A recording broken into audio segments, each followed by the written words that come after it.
El hombre puede, a través de su intelecto, tomar conciencia de su voluntad, pero no puede escapar de ella, de la misma manera que la sombra no puede huir de su cuerpo. Ese es el punto de partida que Schopenhauer nos ofrece para comprender la naturaleza humana de un modo que a menudo incomoda a la mente.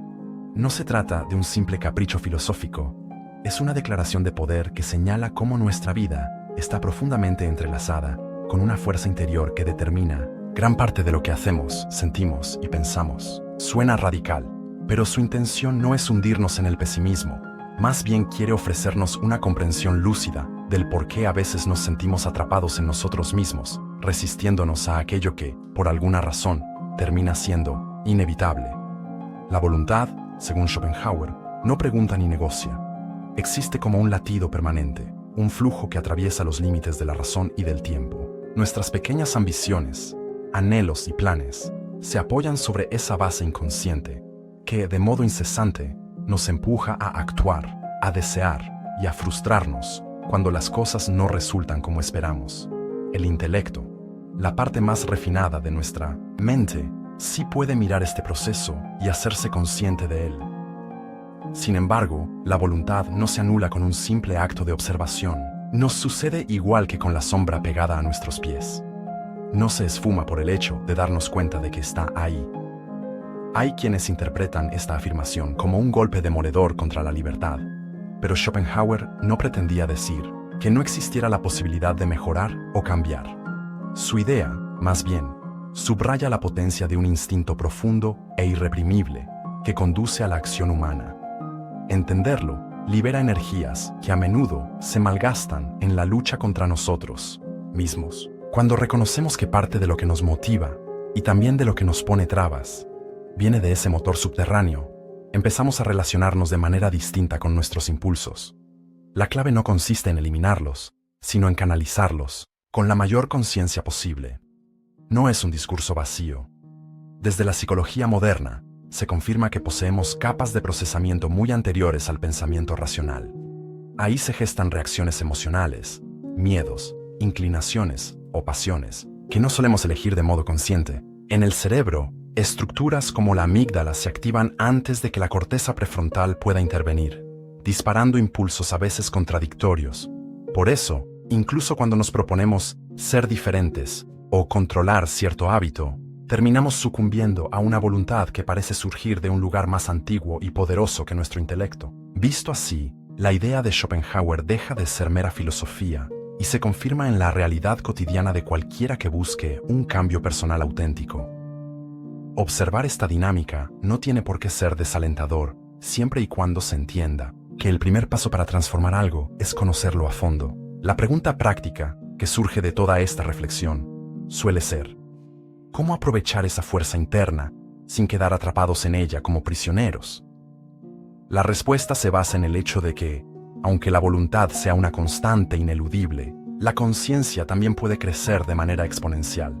Cuando aprendemos a contemplar lo que nos mueve sin caer en la obsesión de reprimirlo, abrimos una puerta a la autorregulación consciente.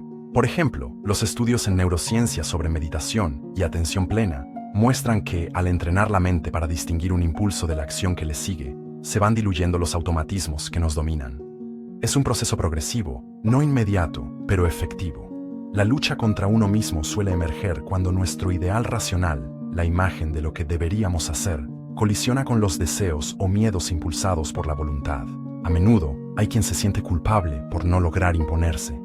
Sin embargo, Schopenhauer deja en claro que esa batalla no es una simple falta de disciplina o un defecto de carácter. Se trata de las capas más primitivas de nuestro ser interactuando con las aspiraciones que hemos forjado social y culturalmente. Desde esta óptica, la carga de frustración se suaviza. No significa abandonar toda responsabilidad, sino reconocer que existen fuerzas contrarias que, en lugar de ser aplastadas con un «tienes que lograrlo cueste lo que cueste», necesitan un entendimiento profundo para ser encauzadas. La psicología propone técnicas concretas. En la terapia de aceptación y compromiso, se hace hincapié en desfusionar la identidad de los impulsos que surgen. Se invita a la persona a percibirlos como eventos pasajeros en la mente, no como ordenanzas absolutas. Al poner espacio entre la aparición de un deseo y la acción resultante, se genera la posibilidad de elegir con más libertad. Este método no contradice la tesis de Schopenhauer. La voluntad sigue existiendo y ejerciendo su presión, pero el individuo, desde su capacidad consciente, aprende a no dejarse arrastrar por cada oleada que surge. La neurociencia respalda esta noción. Cuando se practica la observación de la respiración, la actividad neuronal se redistribuye, permitiendo a la corteza prefrontal tener mayor injerencia sobre el sistema límbico. No se destruye la voluntad, pero sí se modulan sus efectos.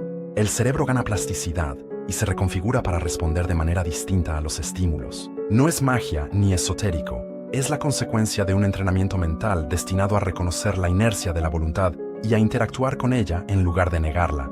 Lo verdaderamente disruptivo llega cuando, en lugar de obsesionarse con arreglar las pulsiones incómodas, la persona se abre a escucharlas con la misma atención que pondría en un maestro interior.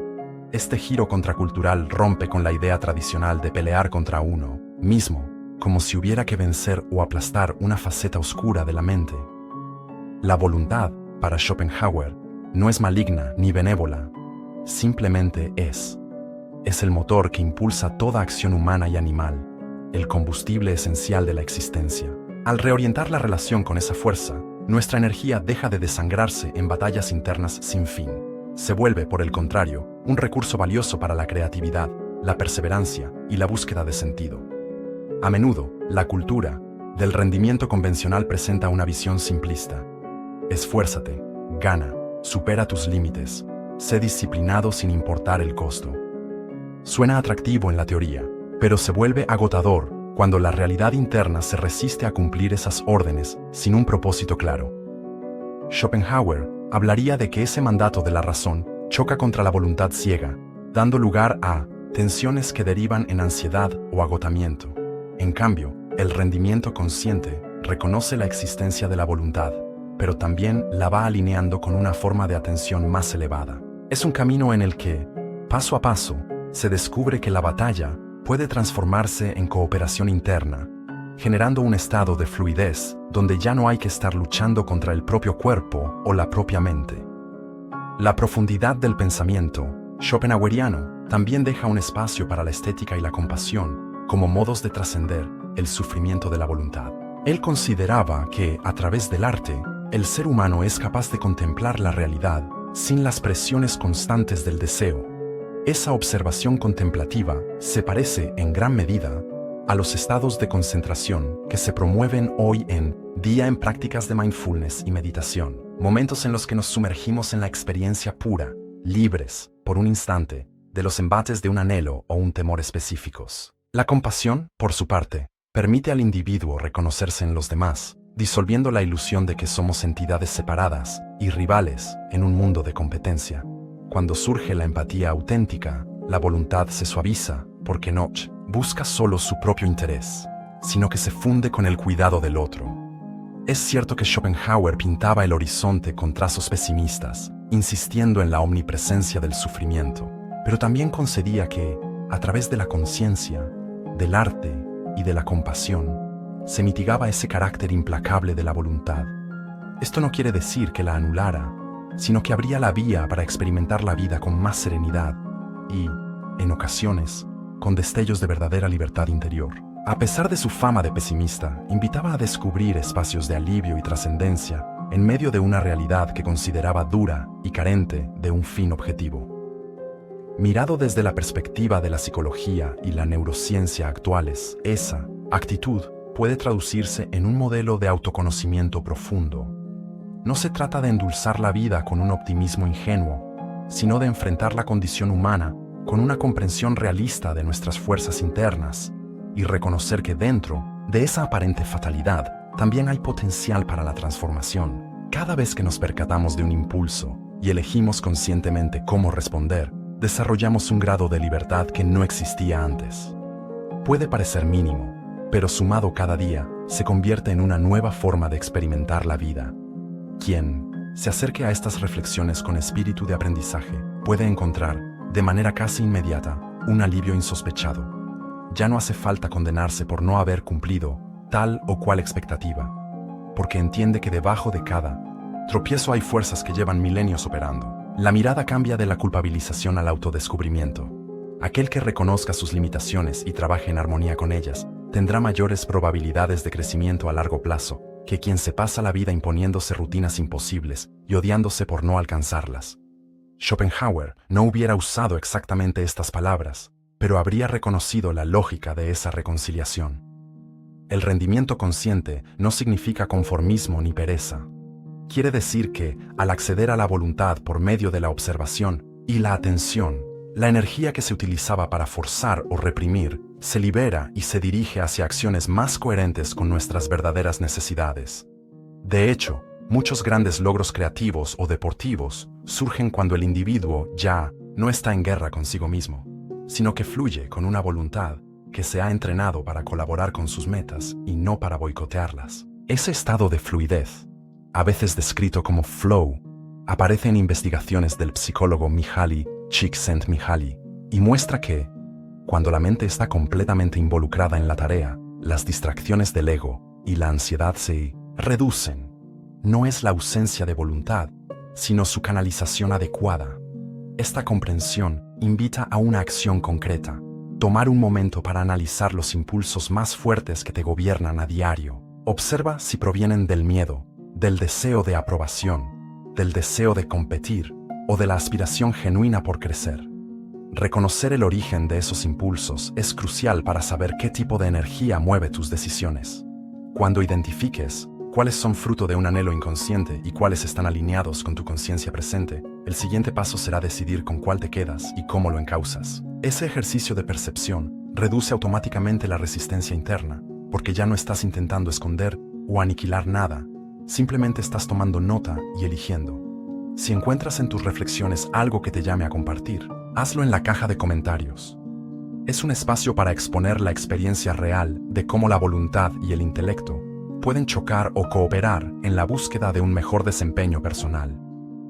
Tu testimonio no solo te ayuda a aclararte, también puede inspirar a otros a ver que no están solos en esa aparente contradicción interna. Y si sientes afinidad con estas ideas y deseas profundizar en nuevas aproximaciones, suscríbete a este canal, porque aquí se entrelazan la filosofía, la psicología y la neurociencia, para iluminar aquello que de otra forma permanecería en la sombra. Al suscribirte, no buscas una fórmula mágica ni soluciones superficiales. Te unes a una exploración continua de cómo trabajar con nuestra condición humana para lograr una vida más consciente y plena. De algún modo, es la prolongación de las enseñanzas que Schopenhauer dejó para la posteridad, matizadas con los hallazgos científicos modernos. No es un dogma, sino un camino de observación y transformación que respeta la complejidad de la mente humana. Y ahora, conviene sellar esta reflexión con una invitación final, que en realidad es un recordatorio de lo que ya existe en tu interior. La voluntad no deja de acompañarte ni te abandona. Más bien, te impulsa a cada instante a pensar, sentir, desear y actuar. Asumir esto con claridad te coloca en una posición de poder consciente. Ya no caminas a ciegas, ni con la esperanza ingenua de librarte de todo conflicto interno. Empiezas a reconocer que tus contradicciones pueden ser fuente de crecimiento si las examinas con la mente abierta. Es ahí donde la sombra deja de ser un enemigo y se convierte en una compañera inevitable con la que puedes aprender a danzar. Si quieres continuar profundizando y comprender cómo aplicar esta visión en áreas específicas de tu vida, mantente atento a nuestro siguiente contenido. Exploraremos cómo el perfeccionismo puede ser un disfraz del miedo y de qué manera la voluntad se vuelve un recurso creativo en vez de un obstáculo. Te animo a que permanezcas con esa chispa de curiosidad encendida, porque el proceso de autoconocimiento no se detiene aquí. La verdadera aventura consiste en seguir hurgando en las raíces de tu propia naturaleza, adoptando las ideas que resuenen contigo y dando forma a un proyecto de vida más auténtico.